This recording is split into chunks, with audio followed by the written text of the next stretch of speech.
révolution de la Terre. Donc la révolution de la Terre, c'est le fait que la Terre va tourner autour du Soleil. D'accord ?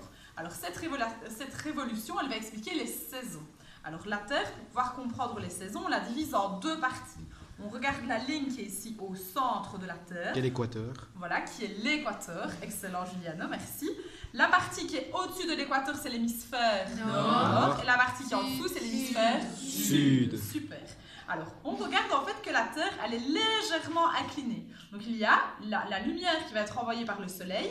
Il y a une certaine quantité d'énergie lumineuse qui va être beaucoup plus importante ici au-dessus qu'en dessous. Donc, en fait, ça va être de ce côté-ci. Quelle saison?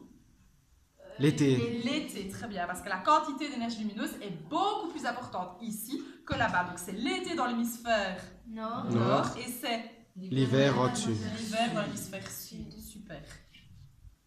Après, donc la Terre provenait d'ici, elle a tourné autour du Soleil. Et donc, du coup, qu'est-ce qui s'est passé? Ça va être inversé. Donc là, c'est la moitié de l'année. Qu'est-ce qui se passe? On voit que c'est l'inverse. Donc, c'est l'hémisphère sud qui va être plus proche du Soleil. Et donc, du coup, là-bas, ça va être l'été. Et ici, ça va être l'hiver. parce que l'ensoleillement est moins important. Merci. Voilà, donc là, la Terre a à nouveau tourné autour du Soleil.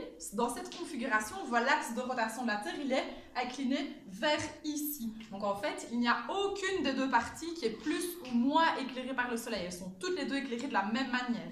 Là, on est entre l'hiver et l'été, donc soit en fonction de la manière dont le Soleil a tourné, on va être soit en automne, soit au printemps. Donc on va avoir dans l'hémisphère nord, par exemple, ça va être le printemps, et dans l'hémisphère sud, par exemple, ça va être l'automne en fonction du sens de rotation de la Terre.